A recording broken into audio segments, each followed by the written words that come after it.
Be careful, please. Yeah, I remember the tripwire there. Yeah. You know, I kind of wondered if there was ever a connection up here, but I guess there used to be up there.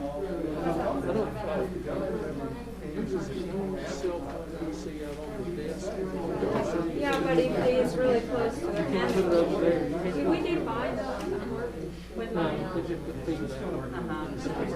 No, I mean, that's not a problem. But it's just, with basic.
I didn't realize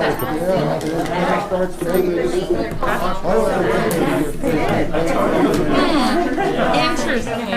That was interesting about this. The four-way stops. You know, these this comes on every question that come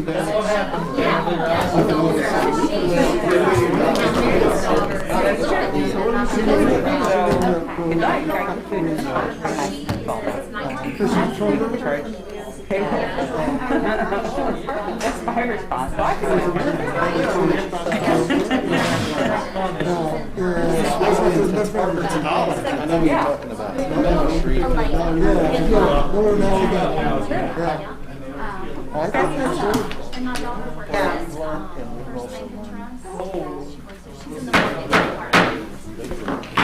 I will call the October 27th meeting of the Christiansburg Town Council to order. We will always, as always, take a moment of reflection so that you can remember those in the community and family and friends that may need a special thought during this time.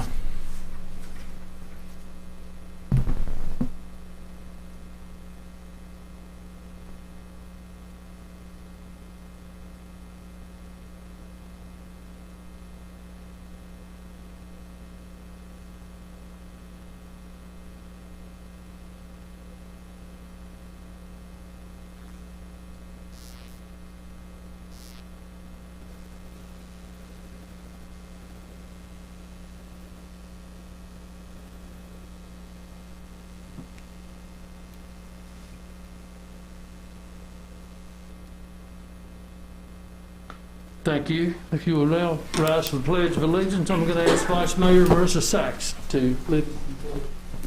I pledge allegiance to the flag of the United States of America and to the republic for which it stands, one nation, under God, indivisible, with liberty and justice for all.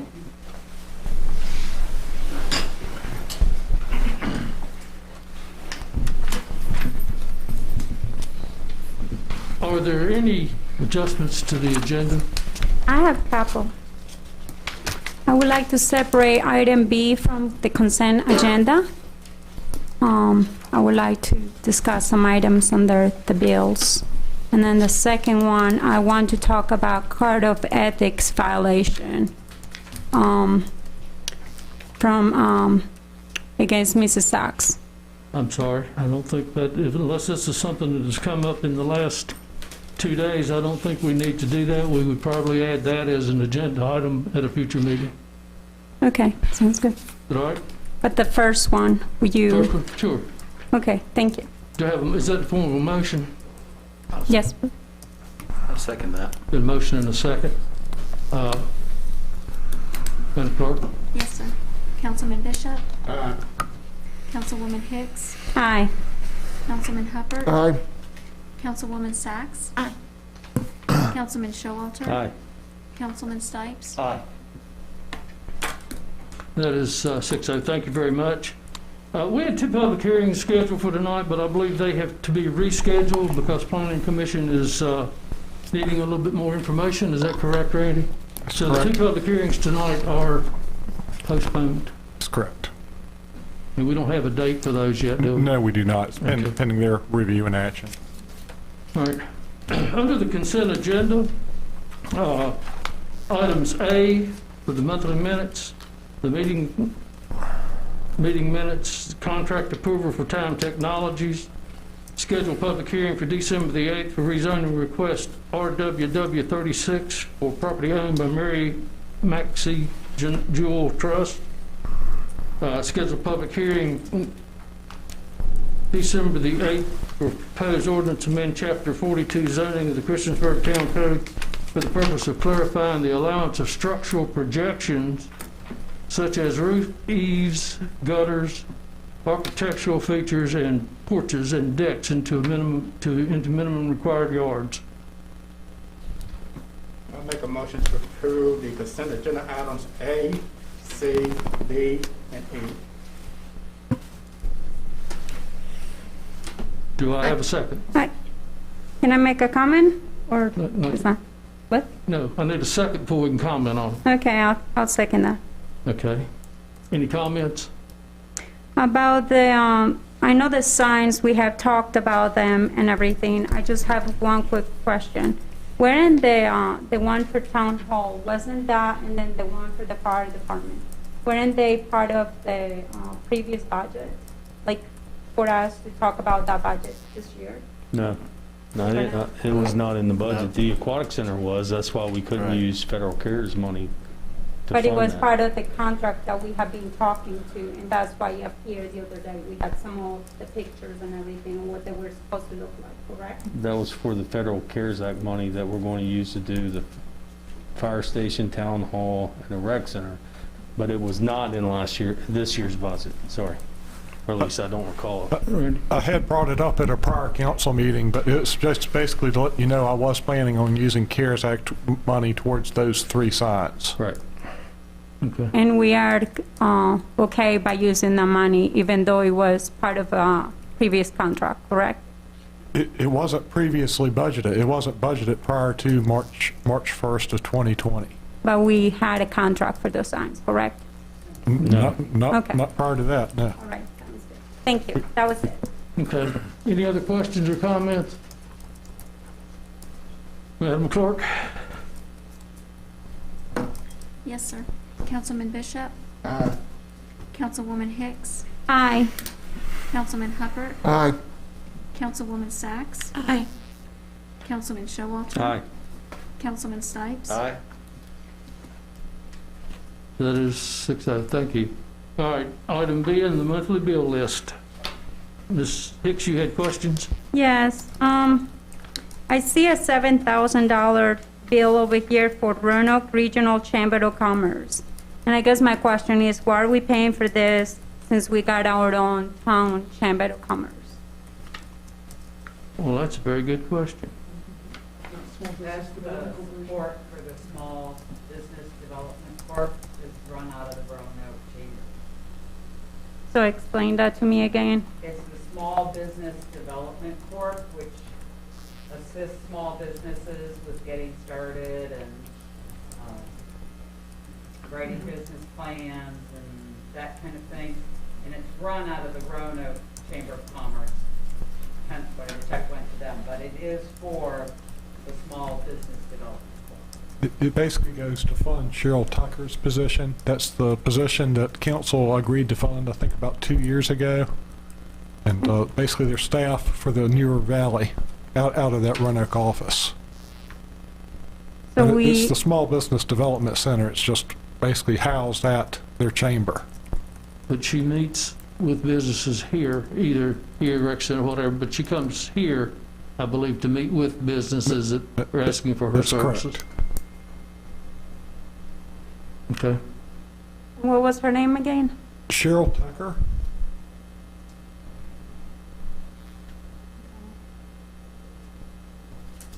Has she been involved helping all businesses to get grants? Is that what her job is? She certainly has. She's had, I guess, a couple of webinars, Zoom-type presentations with local businesses. She's also met with several local businesses. Thank you. And then, there was another one here. It was under the first page of the bills. The web hosting time clocks, what is that for? Our timekeeping system is a web-hosted software, so it's not on our servers here. It goes out to their server farm with Time Clock Bus. They host the software and they host all our data. Okay. Okay. I think that's it. Sorry. Thanks. Anything else? That's it. Okay, very good. Do I have a motion to pay the monthly bills? So moved to pay item B under. Second. Okay, got a motion and a second. Any discussions? Madam Clerk? Yes, sir. Councilman Bishop, Aye. Councilwoman Hicks, Aye. Councilman Hubbard, Aye. Councilwoman Sachs, Aye. Councilman Showalter, Aye. Councilman Stipes. Aye. That is 6-0. Thank you all very much. Under introductions and presentations, we have Public Health Director Ashley Briggs and Program Manager Melanie Morse of the New River Valley Business Community Continuity Team to provide an update on the group's activity.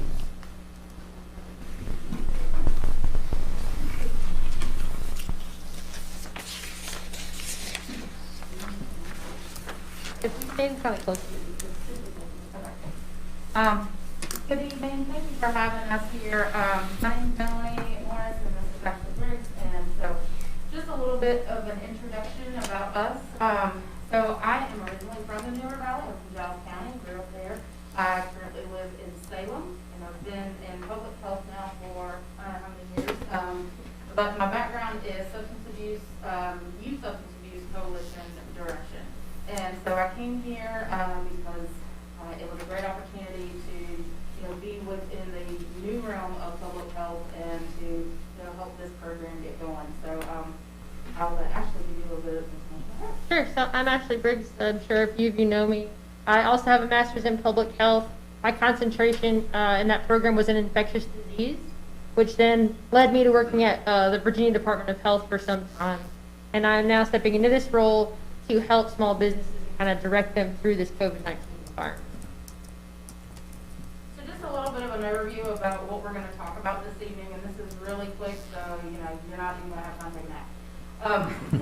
So a little bit about what we do, what is business continuity, an overview of the toolkit that we are providing businesses, the checklist within the toolkit, our service reimbursement program, our Go Virginia Grant Round 1 projections and the actuals, and our grant milestones, what we have coming ahead.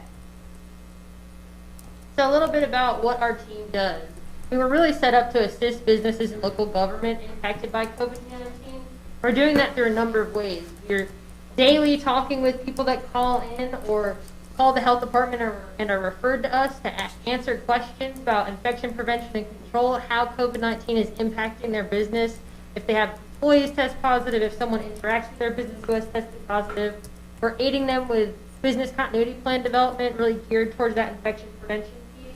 We're acting as a conduit between the health district and the businesses. The health district is, very busy right now dealing with individual cases as they're testing people and they're contact tracing. So we're able to take that pressure off and answer questions for businesses and employees. We've set up a reimbursement program to help alleviate some of the costs associated with COVID-19 in a business related to cleaning, legal, or public relations. And then lastly, some of the additional services that we've decided to provide as we've kind of figured out what the needs are is N95 respirator fit testing. We've done on-site testing coordination for some of our larger businesses. and then contact tracing. And so really, what is business continuity?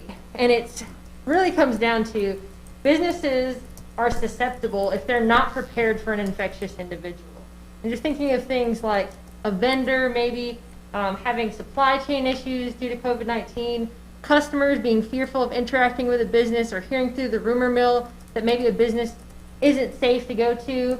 Maybe your employees have been identified as contacts of someone with COVID-19 and now they're having to quarantine and you have no staff. And so our goal is to really mitigate that by working with businesses to help them figure out what those holes are and how they can address them and make them prepared instead of susceptible, and that's business continuity. So our toolkit's broken down in kind of 4 pieces. We're going to go really high level through this. So the first is a brief business impact analysis, and that's really where we're helping them research and providing them with the data and the information that we know about the current Department of Labor and Industry regulations that they're facing, the Virginia Department of Health guidelines, and best practices from the CDC. Next, this is where we really work with the businesses on recovery strategies, what fits for them. Every industry is going to have different ways that COVID could potentially impact them, and where we've worked with different businesses, and some have even come forward to share some of those best practices, we have a good list of ways to help businesses that are specific to them. Next is plan development, and this is really helping the business put that pen to paper, write down a plan, come up with formulated steps, make sure that it's long enough that it makes sense, but short enough that in an emergency it can be read quickly and understood. And then lastly is really testing and use, making sure that the plan doesn't just make sense on paper, but kind of walking through it to make sure that it would work in the real world and is flexible enough to allow for change. New stuff comes out all the time. Guidelines are changing, information is changing, our knowledge about the virus is changing, so making sure that their plan is adaptable going forward. And then within this kind of package, we have this checklist that really helps them, okay, that's a lot of information. Here are the initial steps to go through, making sure, did your business even have an actual COVID exposure? The definition of exposure is not well understood. People think, oh, I was near someone with COVID. Well, were you 5 feet away? Were you 10 feet away? Were you 40 feet away in a courtroom? There are levels of exposure, and the true definition of exposure is within 6 feet, for more than 15 minutes, within a 24-hour period, unmasked. And so if it does not meet that, it's not a true exposure. So really having that conversation with them, and then walking through, okay, let's set up a plan, let's figure this out. The second piece is really putting that plan into practice and going through the steps to reopen. And then third is if they've accessed those services that I talked about, and then Melanie will explain in more detail in a second, how do they get reimbursed for that? So the Service Reimbursement Program, we did get, this is funded from the CARES Act. So from our GOVA Virginia Round 1 grant funding, we are offering reimbursement. And upon completion of those initial steps of the business continuity checklist, businesses will receive a vendor list of vendors from cleaning services, legal services, and public relations. I have interviewed all of those to make sure that they have dealt with COVID cases and that they have the proper the services to make sure that they can assist the businesses properly. And so we can reimburse them up 50% for those services approved by us. And then as of right now, we can service up to 8 businesses per service per month up until January. And so with that said, what we were projecting for our first quarter was we wanted to reach 50 employers, just give them information about the business continuity team. We wanted to give 15 different employers consultations, which means they call us and we give, the rundown to go through the checklist sort of like Ashley was talking about. And we wanted to give 10 employers on-site consultations.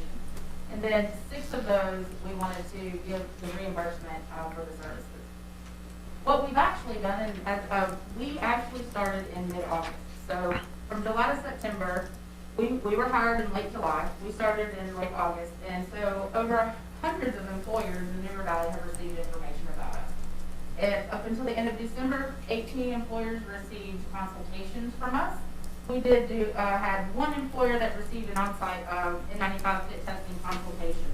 And still, as of right now, in October, we have not reimbursed any of the employers for any of their professional services. And so we are trying to get the information out about us and what we offer, because this is huge. I mean, we really want to provide this service and to alleviate that cost from the businesses. And so what we have coming ahead, like I said, is Ashley and I were hired. We've been participating with the New River Valley Public Health Task Force. We've been marketing our services, and we've been assisting those firms that seek our services in this COVID-19 environment. And what we've got coming up until the end of December, we hired a public health school liaison. She's going to be, like Ashley is directly working with businesses. We have someone that's directly working with the schools in the valley, because again, that will, take some of that pressure off of the health department, and so she can be that direct contact. We're going to continue assisting these firms like we've been doing now, and participating with the public health task force. And so, in addition to that, we really want to try to get this money spent, and we're trying to, look at ways that we can, because a lot of times businesses will contact us later, that they've already done these items, they've already claimed, they've already gotten consultations and stuff for legal and PR services. So we want the businesses to contact us first. So, short and sweet, just a little bit about what we're doing, what we've got going on. And so I'd like to open the floor to any questions anybody may have. You work with restaurants? Yes, we work with a lot of restaurants. I will say that the numbers that she's reporting are only through September. So October is almost over, so we have worked with many restaurants, yes. I know with winter coming up too, do you have anything special for the restaurants that they can make it better through the winter? So actually, we've been pointing them to resources. I know that Montgomery County with Christiansburg and Blacksburg partnered for those grants that are available for outdoor heating or expansion of your patios. And so we actually have pointed a lot of people to those resources because people are coming to us and saying, how do we have our fitness class outside? And you can put a coat on outside, but your pasta's probably going to get cold if you're sitting out in 30-degree weather. Thank you. I have a question, Ms. Briggs. Without naming a business name, but could you give an example of a business that you've supported here in town and how you helped them and what the outcome was? Sure. So we've worked with businesses from every industry, from child care services to restaurants to manufacturing, and a lot of it really is just the reassurance that you have already done the legwork, you've put a plan in place, worked the plan. A lot of these organizations took the proactive steps, and it's just that person coming in, reviewing their policies and procedures, and ensuring them like, okay, there's a few tweaks you can make, but for the most part, you're doing the right thing and keep doing the right thing. COVID fatigue is real, and COVID fatigue is leading to cases. We have had some businesses that, unfortunately, their employees are the ones that are causing them to have to lose business continuity. And so we're working on ways to get the word out to not just the businesses themselves, but employees as well, that if you can continue to practice good public health, wearing your mask, watching your distance, washing your hands, you can help the business that supports you financially by keeping them open. That's been the biggest thing. And so I will say that many of our local businesses in the Christiansburg community have reached out really for that support.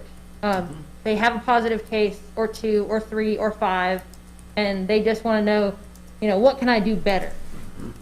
Very good, thank you. Going back to the restaurants, have you found that most of the owners of the restaurants are interested in working with you, and have you noticed, are they doing something? When you come in, are you impressed with what they're trying to do? Yeah, I mean, for the most part, everyone that reaches out to us is already doing the right thing. It's the follow-ups from the health department that are passed along to us from the Department of Labor industry portal that they didn't realize they were doing the wrong thing. So I will say that the businesses that are proactively reaching out are doing the right thing, but nobody has said, we don't want your help, or, we're not worried about this. They're very grateful to have an ear, or someone to listen to them, someone to take their calls. We're available 24 hours a day, 7 days a week. If somebody has an issue, I will answer the phone first. And I think that is very good peace of mind. I will say a lot of our customers are repeat, if that's what we're gonna call them, they're repeat customers. I talk to some people, some business owners more than once a week sometimes, just so that they can feel like, okay, I added this. Was this a good idea, or should I do this? And it's having that professional sounding board, because infection control is new. Not everybody has a master's in public health and understands how viruses spread. But if they can have someone they can talk it out with and feel like they're learning something as well, that's really been the ticket, is getting people to feel empowered that they're doing the right thing. And you are in contact with a great majority of the restaurants in Christiansburg? Can you give a percentage? I don't know a percentage yet, because we're kind of have a large spreadsheet and we're reporting by industry, and it's for the entire River Valley. But I will say that we have tried to contact businesses in many different ways. We have done presentations with our local economic developers. We are trying to present to councils. We have presented to, what's the other group that we presented to? Presented to chambers. We presented to all the chambers. But if there are other groups that we could present to, we are doing kind of weekly lunch and learns, and we're inviting businesses through different social media channels, and people are, sharing with their followers.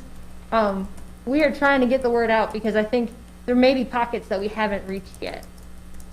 And with those lunch and learns, we post those event invitations on the Regional Commission's Facebook page. So if you are interested in seeing the dates for those, we'll be posting them on there. And then you can spread the word through your social media. A question for you. Are your positions with the Virginia Department of Health, or is this volunteer work, or are you expecting to get funding from different towns and organizations? Is that what?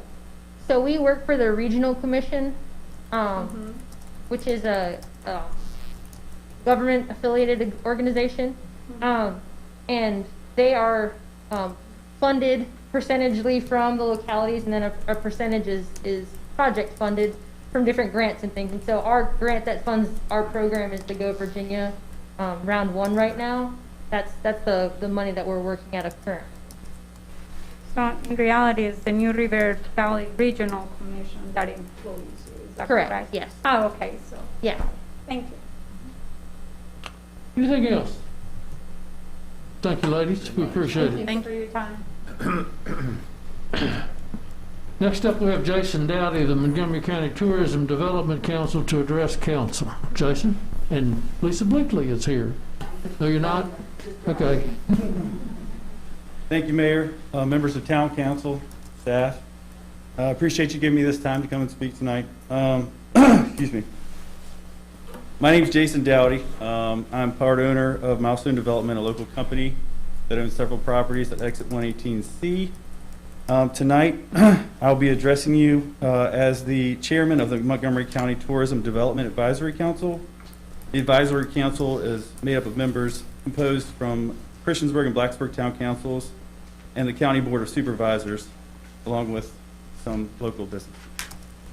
On behalf of council, I would just like to encourage you guys to improve the new sports field park that's located off Peppers Ferry in Christiansburg. I just want to take a couple minutes tonight to highlight the reasons why I think that you guys should support this project. We believe the project will provide a needed diversification of our tourism product and will attract new visitors to bring new dollars to our local economy. The term sports tourism refers to visitors who will travel in and out of our location for the purpose of participating in or watching a sporting event. The National Association of Sports Commissioners published a report in 2017 citing direct visitor spending of $11.4 billion associated with non-professional sporting and tourism events. Sports tourism is deemed to be recession-proof, while other sectors of tourism can be adversely affected by economy downturns, even through the current pandemic, which has severely impacted travel and prompted challenging restrictions for sports organizations. We have seen a trickle of sports activity when other sectors of our of travel have been severely reduced. Sports tourism will add to the overall positive economic impact of tourism in Christiansburg. In general, the direct economic impact of visitor spending is realized through overnight sales lodging, restaurant visits, retail purchases, and recreation and entertainment expenditures. Sports tourism produces in this way, except there are normally multiple people in each group traveling party, especially with youth sports, typically competitive events spread over multiple days, but move the needle much quicker than individual leisure travel over the same period. And that's the power of the group travel. The community benefits from this by the taxes generated from the spending, taxes and occupancy tax, meals, local and state sales taxes. When managed properly, sports tourism can offset the tourism slow season, which is typically December through March and in June. Our sports tourism with other areas of tourism creates a demand for services. That in turn creates jobs. The indirect benefits include the sustainment of a good quality of life through community and engagement, and a world-class facility available for residential use. A facility of this type can help create year-round visitation patterns, which will help sustain good hotels, properties, diverse restaurant options, and use for residents when family and friends come to visit for personal dining out experiences. The fields, along with the green space, walking trail, splash pads, all-inclusive playground, and dog park, will become a community amenity that residents will use, and one which they will undoubtedly be proud of. So sports events can serve as an attraction for visitors who may not visit otherwise, and can also provide marketing exposure that supports our economic development efforts. This park project, as proposed, will support roughly half of the strategies put forth in the current tourism strategic plan. Of course, there is the issue of, if we build it, will they come? This question has been answered with the success of 2 sports venues in Christiansburg.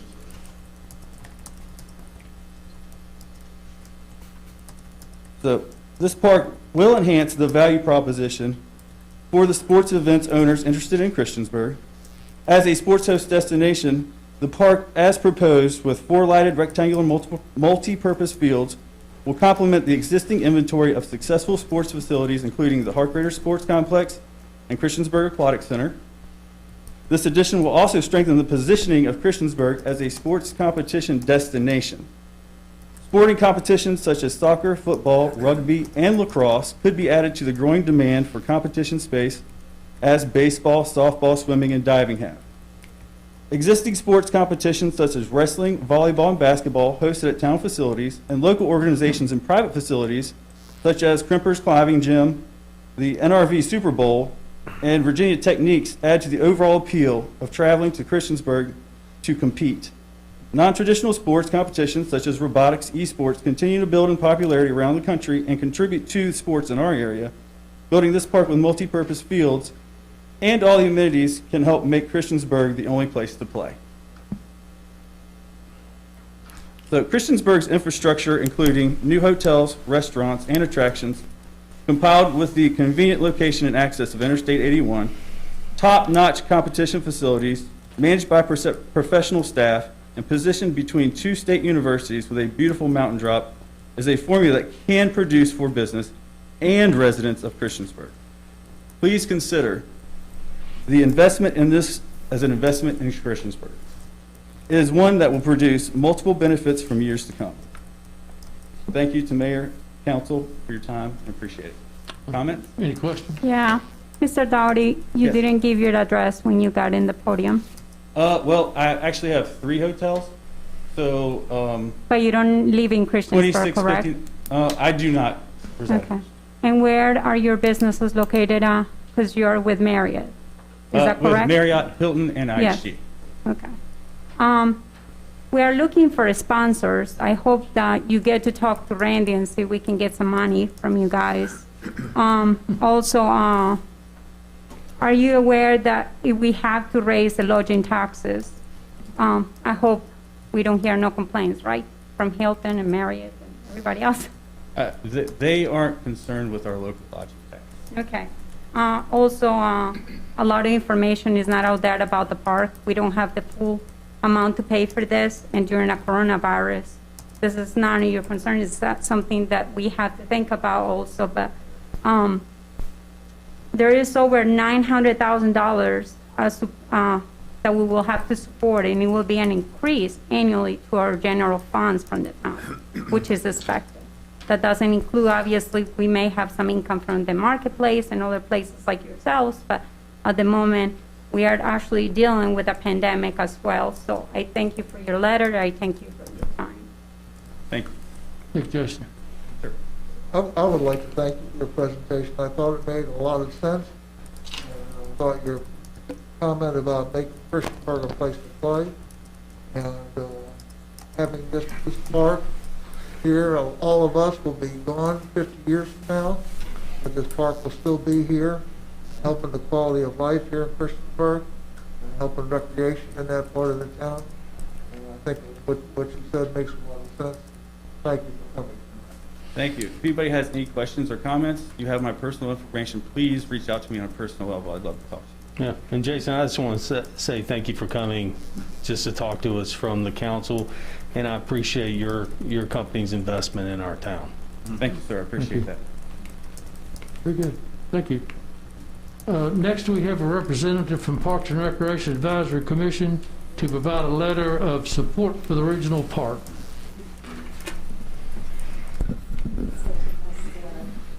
I'm Diane Fenton, the Chair of the Rec Commission. Thank you, Mr. Mayor and Town Council, for letting us speak tonight. The journey of the regional park. The town purchased the 60 acres of the recreational plan back in May of 2013. Parks and Rec Department master plan completed and approved by Town Council August of 2014. Public input, 619 surveys returned, which was 77% of town residents. Top 5 reasons to go to our parks is for playgrounds, sports, exercise, and town events. Recommendation from Parks and Recreation Master Plan. Incorporate attractions, develop rectangular fields, which is soccer, lacrosse, and football. Develop signature playgrounds, all-inclusive. Dedicate portions of the property for passive recreation. Incorporated a dog park. Develop trails and connect park to the Huckleberry Trail. Population is expected to increase 30% from 2010 to 2030, with approximately 28,000 in population by 2030. This will be tremendous strain on the current recreation facilities, and in order to stay on track with resources and facilities, this park is necessary. As you have seen through the process, we have worked hard in considerations of the designs and layout to meet the recommendations of the Park and Recreation Master Plan that was suggested in regards to the regional park. The efforts will bring additional revenue through sports tourism, increase in property values through quality of life improvements, and will allow the town to serve as more diverse population through the department. We kicked off the plan back in May of 2015, along with many other public meetings and inputs were offered. We had a plan March to 2016. Some revisions were due. Some revisions were due to different ideals from new administration. Went back more of original approach as the interim leadership began. Master Plan July 2017. The PPEA selection began August of 2019. Public input meetings at normal scheduled Parks and Recreation Advisory Committees 9/9/2019. Public input meetings that joined Parks and Recreation Advisory Commission meeting with PPEA committee October of 2019. Victus Sports advising meeting November 2019. Town Council meeting with work session in November of 2019. Other public meetings with PPEA and Town Council 2020. Final 85% design and ready for decision. As you can see, this has been a long process for us. The town and residents, we have gone through the right steps from doing master plans of the department first to doing a master plan to doing the final design. From this time, this journey began, we have worked with 3 different town managers, various town council members, various Parks and Recreation Advisory Commission members, many different public meetings, input sessions, many different layouts, whether with the conceptual or the final design, and now currently working through a pandemic. But the one thing that has held completely consistent and hasn't wavered through this entire process is the support that the Parks and Recreation Advisory Commission has for the development of this regional park. We support this and asked you as a town council to support it as well. And I know I've been on this commission for a long time, and we as individuals have put a lot of time and energy in this project. And we would just appreciate your consideration in this, because we did reach out to the citizens, and this is what the citizens asked for. And I think we've done an excellent job as a commission to try to present that to y'all in the best way possible. Hi, Diane Fenton. Thank you so much for coming out today. Just for the record, is it true that Brad Epperle wrote and typed the letter and you signed it? Is that correct? Me and Brad talked about the letter, and I asked him to type it for me, and we signed it, and I signed it. All right. And then the town, have they asked you to weigh on the decision of writing the letter, typing the letter to take action? Has the town asked me to do that? The town council? No. Okay. As it was directed by Court Hall and Brad Epperle in the past, it was mentioned that for any decisions or for anything to be part of for the Recs department to make a decision, that we actually have to have a request by the town council. I just wanted that for the record, that's all. Thank you so much. Okay, they haven't asked me to do anything. Everything I've done on our own, and I think most of the commission has done that. And with our commission, we work as a team. In the last little bit, we've had one commission member that has kind of worked against us, we felt, and gave false information out and not looked at the whole project. So we're still trying to stick together as a commission and do what we need to do to please the citizens of Christiansburg. Thank you, Diane. Ms. Fenton, thank you very much for your Yes. service. And Thank you very anyone much. that knows Ms. Fenton knows that she's not a wallflower. She enters any group to make a difference, and we appreciate you. I would like to Thank you. make a comment there too. I thought you had a good points there that Christiansburg has a shortage of rectangular fields. And I thought that was a good point that you made about the growth of Christiansburg and how in a few years we're going to get up to 28,000, and we're around 24 right now. And that this park would help with that, since down Peppers Ferry Road is where tremendous expansion is going on right now. And I thought was very good too how you brought out that we have had numerous meetings concerning the park, and I believe it's been during a 7-year period. It has been. Yeah. And we have worked diligently and attended a lot of stuff to make this happen. So I appreciate your comments. Like I said, we're a rec commission, we're one, and we try to do what's best for the citizens. And we appreciate you too. Thank you so Thank much. you. Yes, ma'am. Next. Good evening. My name is Kathy Meadows, and I'm also a representative from the Rec Commission. I've been asked today to read to you the letter that Diane just handed out. It says, Dear Mayor Barber and Town Council, the Christiansburg Parks and Recreation Advisory Commission is composed of citizens from the town of Christiansburg, student representatives from Christiansburg High School, and a member from Town Council who serves as a liaison to and from Town Council to the Parks and Recreation Advisory Commission. The commission serves to advise the Town Council of support of immediate and long-range plans of programs necessary to ultimately care for the active and passive recreational needs of the citizens within the town for all ages. The commission serves as an advisory role to the Director of Parks and Recreation in the continuing development of such plans, facilities, and programs. In addition, the commission also serves in an advisory role and makes recommendations for establishment of supervised recreation for the town of Christiansburg, such as parks, playgrounds, recreation centers, and other recreational areas and structures that are either owned or leased by the town of Christiansburg.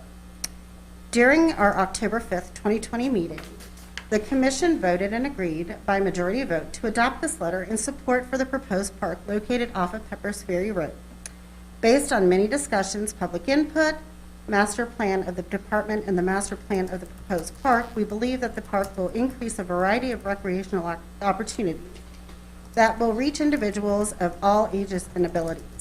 Some of the more important features within the park that we support are the all-inclusive playground that will be considered a national demonstration site, This will allow individuals with all abilities to play together in an inclusive manner that provides a wonderful environment and attraction for many within our region. 4 artificially surfaced rectangular field sports complex.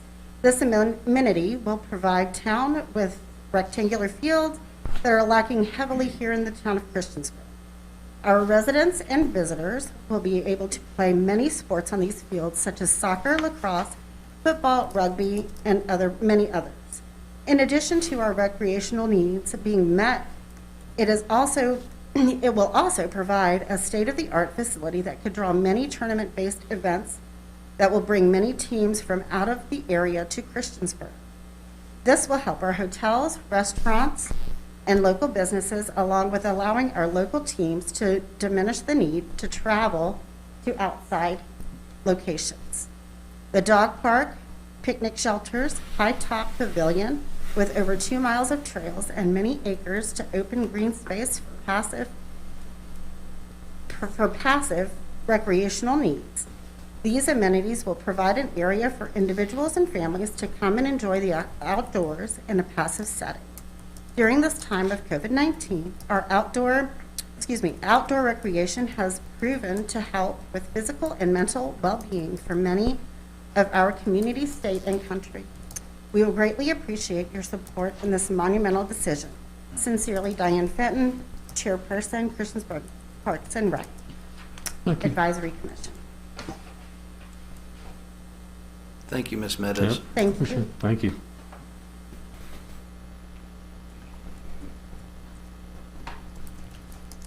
Good evening, Mayor. That's going on that time. Got a little scratchy. Good evening, Mayor, members of council. I actually butted my way into this process with the Parks and Rec Director and the other members that were here tonight. I'm going to actually bring you a little bit of a different, unique perspective I think I can provide from a couple of different angles of thinking about this park. I think most of you know me, but my name is John Neal, 60 Marquis Drive. The hundreds of other times I've been in front of you, I've said 1260 Radford Street, Christian. But tonight I'm giving you my home address because I'm here as a citizen, as a business owner, and as a father of a child that is in the Christiansburg school system and has participated in sports. I've lived in Christiansburg for a little over 20 years now, and it is my hometown. I feel like I can say that, and I think people that have lived here for probably 2 years can potentially say that. People that have lived here for 75 years can also say that. So we're all part of this overall town that we like to call our hometown. I own an engineering business in town for quite a number of years now. I also, about 13 years ago, I also started and ran a child care center out on Roanoke Street called the Learning Ladder. We were fortunate enough about 2.5 years ago to sell that business to Honey Tree Early Learning Center. And if you do the math, I also have a 12-year-old daughter that has went to Christiansburg Primary School, Christiansburg Elementary School, and is now at Christiansburg Middle School. And so that's one of the reasons that we started that business, and we were very fortunate to have a lot of Christiansburg kids come through that organization, that business. And then last but not least, I actually worked with previous town administrations and various town council members to develop the original first master plan for what I continue to call Truman Wilson Park. It's an old habit that's hard to break, I still call it. So I just wanted to provide you that little small snippet of my background to provide some context for things. Over the last nine plus years, and I apologize, I came here from soccer practice. And that's one of the reasons I was not my practice. You can tell I'm not playing soccer, but my daughter's soccer practice. Over the last 9+ years, I've coached soccer, softball, volleyball, and basketball for various recreation and travel teams in the town of Christian. I'm supposed to be at Good Shepherd this evening is where our soccer practice. We have we have 3 teams, we have 3 travel teams right now. Not right now, they're gone now. Before dark this evening, there were 3 travel teams practicing on that field in front of Good Shepherd Church. And Good Shepherd Church was constructed, and they put that field out front. And part of the reason, I think, was the Christiansburg Soccer Club also helped them out with some of that field development, things like that. But that's at Good Shepherd Baptist Church, where there's a ton of Christiansburg kids playing recreational and travel soccer and practicing and playing on that field. We also, and so that's one of the key points I wanted to make in the town of Christiansburg, and please keep in mind, and I think you all probably know this, that the town of Christiansburg and Montgomery County Public Schools are 2 separate entities. And we're very fortunate at the pleasure of Montgomery County Public Schools to utilize some of their fields. But the town of Christiansburg itself only has 1 rectangle field available, and that's at Depot Street Park. And that was actually a Christiansburg Soccer Club donated to that development as well. The town does have a long-term lease from the Kiwanis Club at Kiwanis Park, and then also Hark Raider Sports Complex with 3 diamonds. That is not enough for a population of 22,000 plus people, and all the kids and adults that want to recreate in town. Just to give you a little thing, I've looked up a couple, and I know of a couple of places, and I have traveled a lot for sports. And Mr. Dowdy, with his hotel, unfortunately, I live in Christiansburg, and so we are traveling to other places. So I have actually stayed in quite a few hotel rooms and ate in, yes sir, quite a few restaurants in Hickory, North Carolina recently. And they have quite a few fields and things that we participate in, and play at. So I'm kind of getting told to speed it up here. Several localities that have pretty close to the same population as us. Waynesboro has 13 plus parks, 85 acres. It's called Ridgeview Park. You can look it up. We've played soccer there before. They have 3 large soccer fields, baseball and softball fields, an amphitheater, a playground, tennis courts, an outdoor pool, shelters. Their population 2019 was 22,630.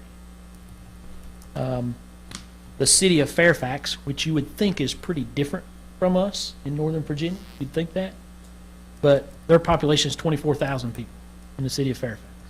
They have 258 acres of parkland over the 6 square miles that is the city of Fairfax. Town of Christiansburg's 14.4 square miles, 14 some odd square miles. So please keep in mind, and Mr. Huppert said something I think is, and I'll try to end, I apologize, I can ramble. Mr. Huppert said something about the next 50 years. I think that's the thing you truly have to think about when you think about this park, is that it's not for me, it's not for my kid, it's probably not even for my kid's kid. It's down the line for the people that are going to call Christiansburg their hometown. We should build this park. I'll be happy to answer any questions you have. Thank you, John. Yes, sir. One point I want to bring out, that he talked about the Depot Park. Yes, there is a soccer field on Depot Park, but it is not regulation size at all. And I think it's only good for up to about 10 years old, and that would Yes, be sir. it. That's correct. And the second comment I wanted to make, every once in a while in my life, I meet someone who is special, who stands out, who is a special kind of person. And if you don't know John Neal, he is, you know, All right, thank you. Very good. Can I ask you something really quick, Neil? Is it true that you had a contract for the park, for the building of the park, your company? No, ma'am. You didn't? We had a contract to do the master planning for the park. Okay, for the master plan. And do you foresee seeing yourself getting any contracts or any money from this park with your company? Zero. Okay, thank you so much. Thank you for coming up. Sure. Move up to the mic, Governor. Oh, sorry. Can you estimate on these travel teams, how much do you think that a parent or parents with the child participating puts into the economy, where the event is held? Yes, Like so- hotels and restaurants and Yeah. museums? So it varies wildly, depending on the sport and the length of the tournament and things like that. We routinely, and so this is, I don't claim to say that we're perfectly average or whatever, but we have routinely seen, even at one-day tournaments, and this is, I'm talking about softball in particular, where we've been going to Hickory recently. A lot of families will either stay the night before the tournament because you're having to play pretty early the next morning, or stay the night at the end of the tournament because they want to go and hang out or go to a restaurant or whatever. And so this is even during the time of the pandemic. You're staying in a hotel, you're buying ice, you're getting drinks, you're getting food at the concession stands at the tournament, or going to a convenience store or a grocery store and picking things up. I mean, I think easily it can be somewhere between $500 and $1,000. And that's probably a 2-day tournament. I think a 1-day tournament like that, depending on the hotel and the restaurant you go to and all that type of stuff, you're easily in the mid-hundreds of dollars. Thank you. I'd like to make a quick comment, a follow-up to Ms. Hicks' remarks, and Mr. Neal may be too gentlemanly to respond, but Mr. Neal's history with the project on the front side was planning it, and if there's anyone in this room that may have a bruised ego or a lost opportunity, Mr. Neal was on one of the unsuccessful proposers to the park. I'm speaking for him because I'm in this business and I know what he went through and probably the sacrifices that he made and his company made in pursuing this, and for him to come now and speak in favor of it and move beyond that means a lot. And your comments were great, but for you to speak as a community member, especially with how some of the lost opportunity that you personally had, means a lot to me personally. Thank you. And I would say I am a business owner in the town of Christiansburg. We have 23 employees right now, and at the child care center we had another 20-ish, 20 plus. So at one point we had 50 employees in the town of Christiansburg. One of the key things that I think is important, and our business is not directly related to retail or meals or anything like that, but if you have not seen over the last 10 years the shifting sands of the way that the New River Valley Mall or the Uptown Mall and those places, they need drivers and things to bring people there versus staying at home and ordering off.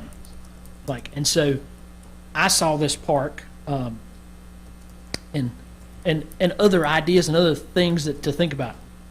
The ability to bring people from outside of this locality to come and have a reason to come here, whether it's for 2 hours or 24 hours or 48 hours, is critically important to the overall health, I think, of the economy. For sure.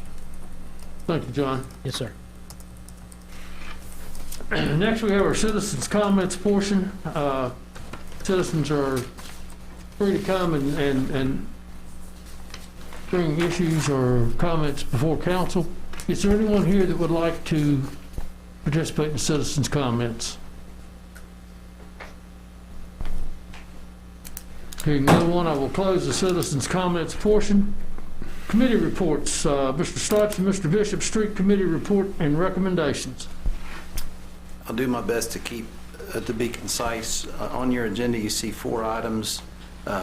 Items A and B we're going to combine together. The Street Committee has reviewed all 4, but we're going to join A and B together. And A and B both relate to boundary line adjustments within the Reagans Point subdivision, which is currently under construction.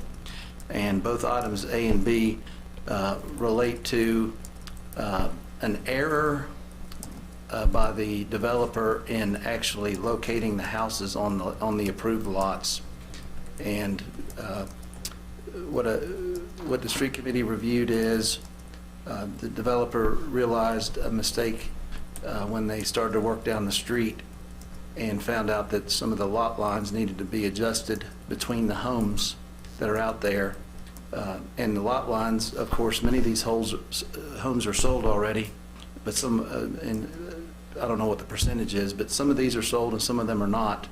The property owners support this request because basically it makes sure that the lot lines are going to be adjusted to be equally between their homes as they were intended to be. But the contractor, instead of having an engineer or a surveyor come out and stake the corners of the house, they did that on their own, and as they worked themselves down the street, they got slightly off. So that's a little background. But all of these lots 29 through 35, lot 34 and 36 and 37 all relate to the same concept of relocating the lot lines with the acquiescence of the property owners there, and that's all going to be part of it. It can't be recorded until all the property owners sign off on it, but the developer has talked to the property owners, and they support, the ones that are affected support the adjustment of these lot lines. And the plats have been reviewed by staff as presented, and the street committee recommends approval of these boundary line adjustments for items A and B as presented. If there's any questions, I'll answer those, but that recommendation is a motion as well.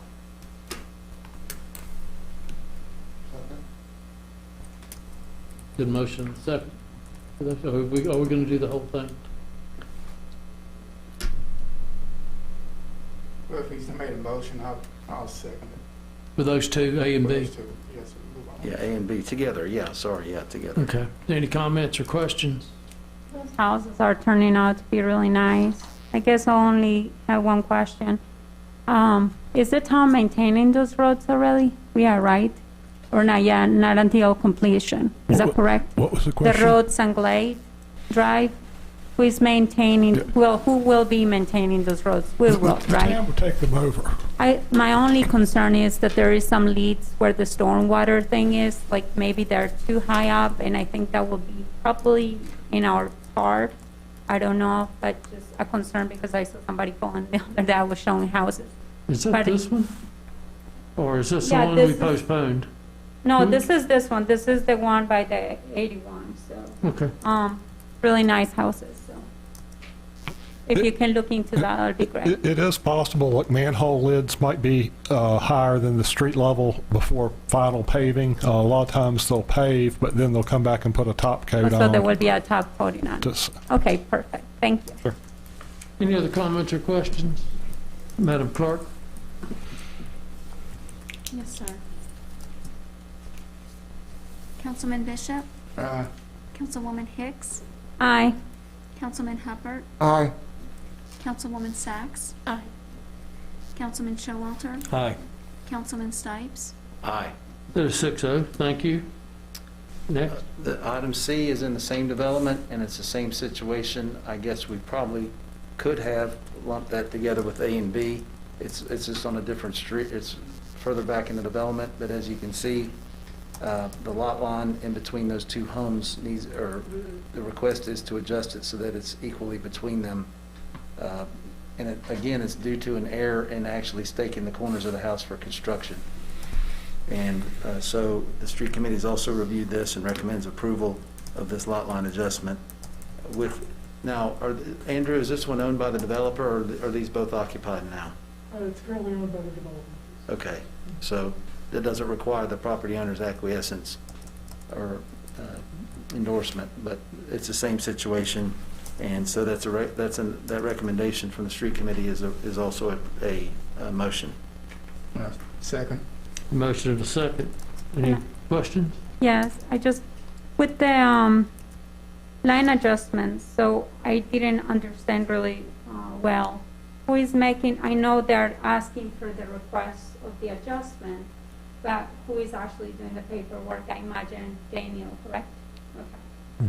And that will be once it's finalized and all the lines and everything is perfect, you'll just take it to the county and it gets recorded, correct? Yes, ma'am. Okay, thank you. That's it. Good.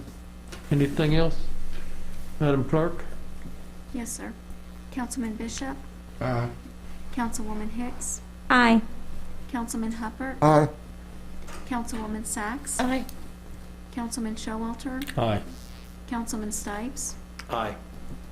And the last request is for a boundary line adjustment between Lot 46 and part of tax parcel 53018. Andrew, to sort of show where that is.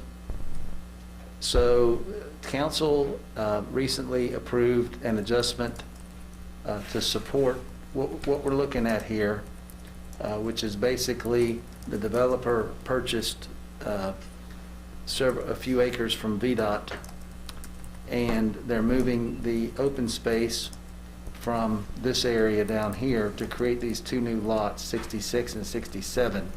That was the open space, which was approximately an acre, or actually it looks like half an acre right there. With the other stuff. With the other stuff, okay. So the point that the street committee reviewed was this was open space, it's two new lots, but the new open space is about, it will total 3 acres, and it's moving to a different, a similarly usable area that's located. Can you show that, Andrew, or not? Or is it not really? I don't have that. Okay, but basically, the number of lots, and this request has already been approved by council. This is basically the final act or the capitulation of that. But the explanation is that the two new lots that were open space the open space is moving up. I guess it's Glade. Is it Glade, or it would be Glade Road? It's up closer to Glade because it's up near the Glade Road intersection. But the open space is increased. It's almost tripled from a little over an acre to 3 acres. Is that correct, Mr. Neal? Yes, sir. Okay. Approximately, yeah, in round figures, but it's more than doubled. It's safe to say more than doubled. And it's consistent with council's previous action to adjust the planned unit development, and the staff has reviewed it and found it meets our subdivision ordinance, and the street committee recommends approval of this plat, and that is also a motion to approve. Second. A motion and a second. Any questions, comments? Madam Clerk? Yes, sir. Councilman Bishop? Aye. Councilwoman Hicks? Aye. Councilman Hubbard? Aye. Councilwoman Sacks? Aye. Councilman Showalter? Aye. Councilman Stipes? Aye. Thanks, Mayor. Sorry for the long report. I tried to keep it as simple as I could. That is 6A, thank you. Discussion and action by mayor and council. Conditional use permit request by applicant Colin Huff for a towing service at property owned by L&R Birch Properties LLC, located at 3295 North Franklin Street, tax map number 406A13E in the I-2 General Business District. The property is designed as business, commercial, and the future land use map of the town of 2013 comprehensive plan. That public hearing was held 2 weeks ago with us. I'll make a motion, we accept the Planning Commission's unanimous recommendation to approve. Second that. Motion and a second. Any discussion? I have one thing. I noticed that the minister at one of the local, at the church that borders on, had made some comment about town garbage trucks and things like this. What we have researched this, Randy, and we believe we only have one truck, and it's a pickup truck. The rest of them, I believe, are from the recycling people out here. That's correct. We don't really run a garbage truck down that road at all. The garbage truck that they reference is from Bob's Refuse Service, which was bought out by Meridian. We only basically run utility-type trucks to our pump station. We don't run heavy equipment typically. Like I say, typically a utility-type truck. But it is true that we send those trucks at least once a week. We basically send a truck at least once a day. We check pretty much all our pump stations It's at least basically once a day. Pickup truck. It's basically just a light utility truck. It's a pickup truck. Andrew did say today before that you want to say. Sure, yeah, I've spoken what you with Public Works, and we will meet with Julio and try to work with the adjacent property owners as well to address Mr. Riley's concerns about the road. We have looked at the road, and we don't think there are any immediate repairs that need to be done, but we do access that once a day, and along with other property owners. So it would be a matter of trying to bring everyone together, because there is not a maintenance agreement in place right now Okay. for that access. Okay. I appreciate you Andrew- guys for looking into that. Andrew, Thank there's you. more than one property owner out there. Correct. And we have a pump station that will use a light truck that goes out there about once a day, correct? Correct. But there's other property owners like Meridian who drives the heavy trash trucks through there, correct? They drive vehicles out Okay. there. And we Very do good. have an easement to the pump station. Okay. All right, very good. Thank you, Randy and Linda, for that. Okay, so any other comments or questions? We have a motion and a second, Madam Clerk. Yes, sir. Councilman Bishop? Councilwoman Hicks? Aye. Councilman Hubbard? Aye. Councilwoman Sacks? Councilman Showalter? Aye. Councilman Stipes? Aye. Ms. 6-0, thank you very much. Next item is the discussion of CARES Act funding. Mr. Wingfield? Ms. Tweedy? Put a CARES package, our planned CARES funding in the council package for you. Just basically open up for discussion. That's how we plan on spending the money. Of course, this is the money that comes through the CARES Act to Montgomery County. Montgomery County allocated a portion to the two towns based on a formula of population and school-age population. And we have, of course, previously been to you to let you know we planned on spending the CARES Act money. We've mentioned some of the things specifically to you, but just to give you an idea, this is how we specifically plan on spending it. We do have, I guess, a pretty good idea as far as cost estimates, things like that. We're trying to be realistic on things that we can get versus we can't get.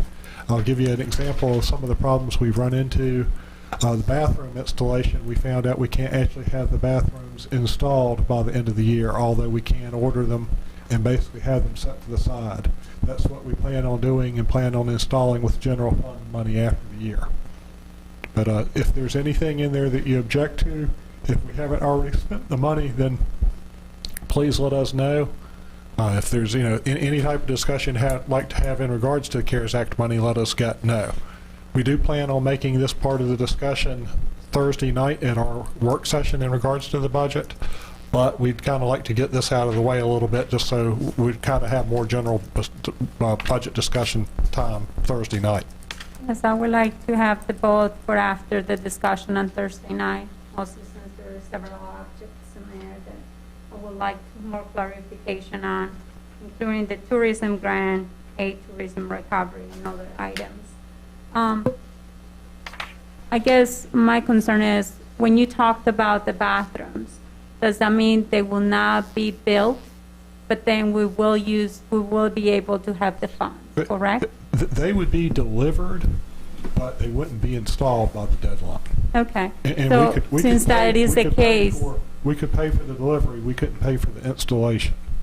so can we try to see if there is any way to see if we can get that other downtown bathroom in there for the downtown park? We can, but like, again, that'd have to be basically out of general fund dollars. Like I say, if it has, as far as delivery, it can be before the end of the year. Installation, in order to fund installation, it would have to be completed before the end of the year. Are these modular bathrooms? Yes, they are.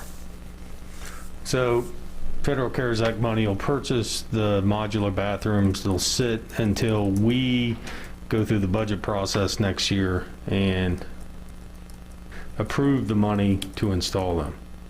Correct. Or if you would want to fund, like I say, through general fund, installation of the bathrooms, we could do that. What is the amount that it will cost for installation? Just the bathroom itself, I think, is $30,000 to $40,000, and I think we're saying what, about 20,000 for 15 to 20 for installation. 15 to 20. Okay. And there is no way to have any of those funds to buy the third bathroom for downtown park. There's no way we could have it installed before. Well, I know not installed, but can we buy Could they it? order it and order a third? I can check with Brad. I would like to see that. Mostly since we're not going to be using the whole amount for the installation as well. And I hope that everybody agrees with that, because I definitely think that we should be able to, we should have bathrooms in all our parks, mostly the ones that we use the most, like downtown park, People Park, Circle Park. I think it's a necessity. No, I agree. Randy, there is a chance that this deadline is going to be extended, isn't it? It's possible, but I can't guarantee you that. I seriously doubt it's going to be extended before the election, but I do think it's possible as we get closer to December 30th that a lot of localities are struggling with spending the money, so I do think it's possible to be extended. I am also very Can't guarantee. concerned. Okay. I would like us to come up or create a funding for a grant program for the water bills. As last week we heard that there were almost 400 disconnects. I know some of them have gotten payment plans and everything else, but this is important to me. No one should go without water, mostly during a pandemic. That is crucial. And I think that I hope that everybody's thinking about that too, because we may be so privileged to have water in our homes every day and be able to pay for those services, but I think a very big, large portion of our community is really, really struggling during these times. Mostly everybody's at home, most parents are at home, or someone is at home watching kids because of the school system and everything else that is going on. And I think these are hard times. I think it's the hard times for almost everybody. I don't think anything that we do would have to be over and above CARES Act money, because you cannot use CARES Act money to recover your loss on utility bills. That's correct? I know, but there should be a way to use something from the general funds or something that we can do. We did allocate, I guess, a fair amount to McKeep, and they That do- was the 60 grand, That's right? correct. Did they tell us an amount of people that they were able to help, or did they not give us, I can probably get you numbers on that. that would be regard. awesome. And These programs are already out there for McKeep, but are we referring these delinquent bills to McKeep? We refer them to, there was a whole list. Yeah, there's more than them. That we refer them Yeah, to. But are you One of actively which would referring be- them to there?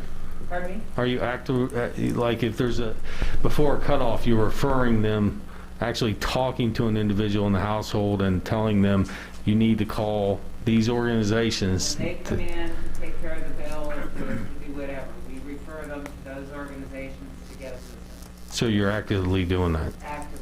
Anytime somebody can't pay a bill, we actually have a printed out list. Here's the agencies that you can go to for assistance that will provide you with funding.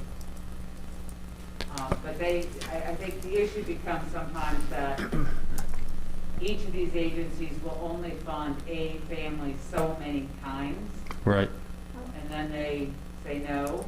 I was gonna And mention. that's where they start to run into an issue, is they've already bled out all of those support things. And from my understanding, I called several of these agencies already. They have run out of a lot of funds and grants. And so we cannot continue to refer people to these agencies not knowing that they don't even have the funds. So I think Who'd you reach out to? to McKeep, Just McKeep? yes, which is also New River Community Option right now. You also have to set up an appointment, and you also have to go through a series of approval things for you to be able to get that and qualify. Okay, very good. Just for the record, I would rather continue to send people to McKeep rather than start our own program, just because they're better equipped to determine eligibility than we are. We don't really have any good mechanism to determine So eligibility. my question is, can we allocate money to these organizations, knowing that they're struggling with money issues right now, instead of providing it to the tourism office right now? Well, you've given some money to McKeep, and you can continue to give them additional money. I would really like to look into that, and I hope I hope that you guys think the same. How much is it enlarged from, let's say, a year ago, the number of people on the delinquent water bill? I mean, we have a lot of people on, we've got close to 100 on payment plans right now.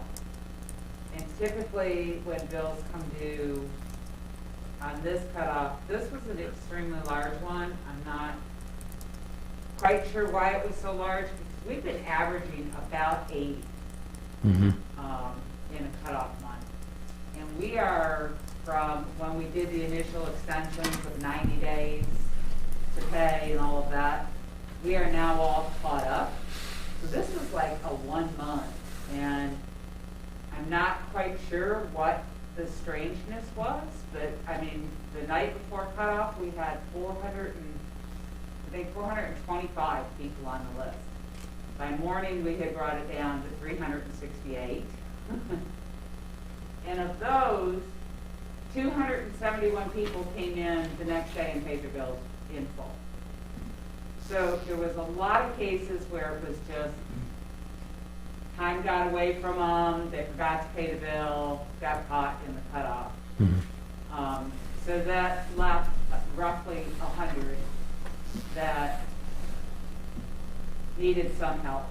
And either we gave them a week or 2 week extension to pay, or we had them sign a payment plan. Generally what happens if they don't, if it's Wednesday, for example, they may say, well, I can pay the whole bill by Friday, or I can pay it by next Friday. We'll say, okay, we'll give you an extension till next Friday, but you can't come in and take care of it then, so you're gonna have to come in and sign a payment plan so that we can get you on an even keel and get you caught up and get you water.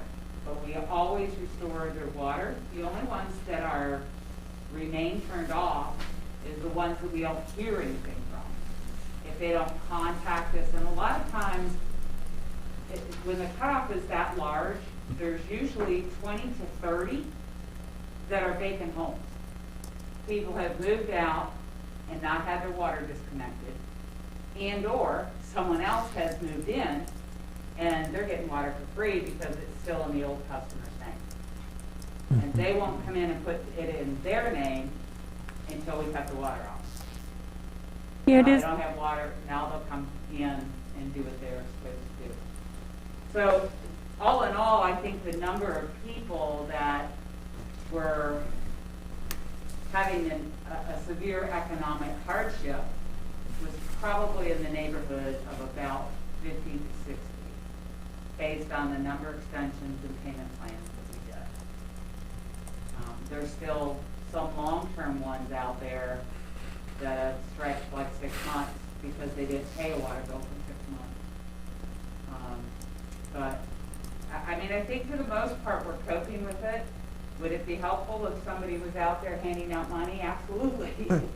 But, you know, we can't take it from the CARES Act. And we really don't have a process in place that says we're going to forgive Tracy's bill, but not this person's bill. And how do we decide whose bills and what's the criteria? And we don't really have that in place. So there is some thought. VML published something a couple weeks ago about potential funding coming from the state to help fund some of these delinquent accounts. But what that would entail in record keeping, we don't know yet. Very good. I also heard from some family members that where their water got shut off, that they were able to make those payments before, but this month they don't have no other resources to be able to make those payments. And that was after they have gotten loans against their cars, after they literally had spent every penny that they have. And the reality is a lot of parents right now are having to make the decisions to either go to work and leave their kids home by themselves, or other parents are having to quit their jobs so they can actually be home with their kids and then have to worry about the fact that they cannot make up enough money for their bills. So I think that's a consideration that we should be thinking about, not just us, but thinking about the people that are not able to have the income right now. Okay. Anything else?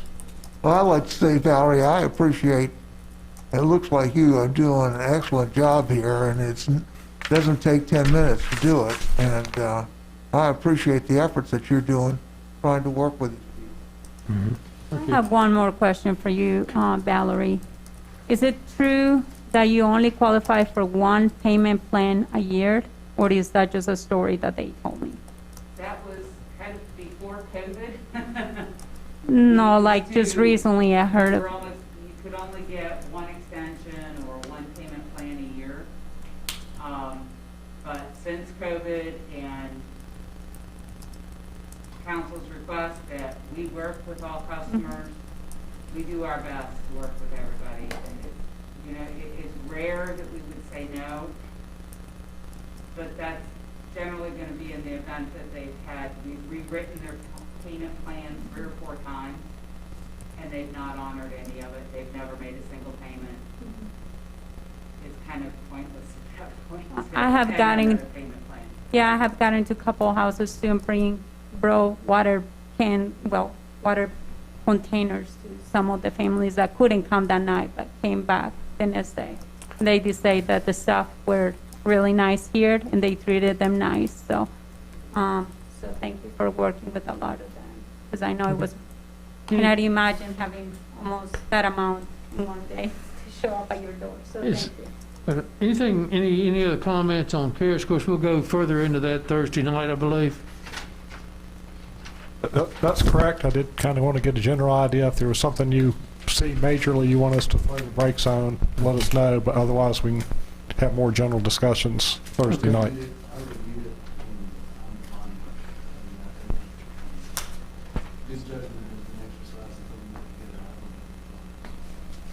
Okay, very good. Staff reports. Town manager? Okay, just like to remind you about the budget work session this Thursday at 6 o'clock.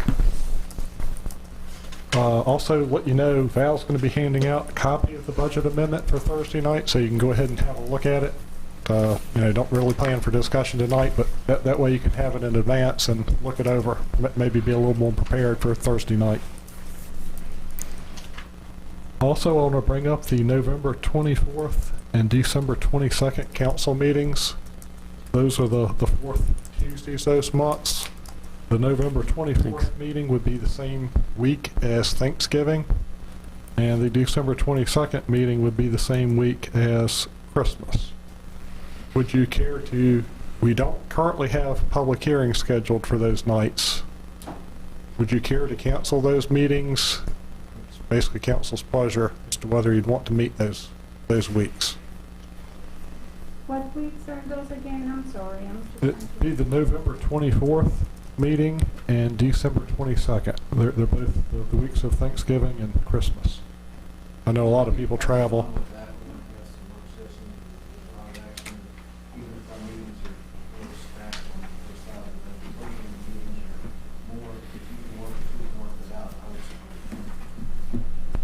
Okay.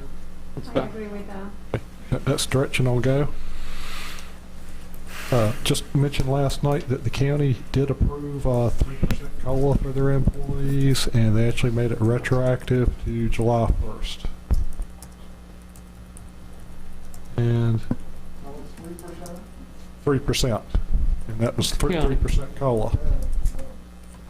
And I'll just point out I'm still working with trying to set up a meeting with the county. From talking to Craig, it looks like they're wanting to push that probably into beginning of next year. Okay. On what topic, Randy?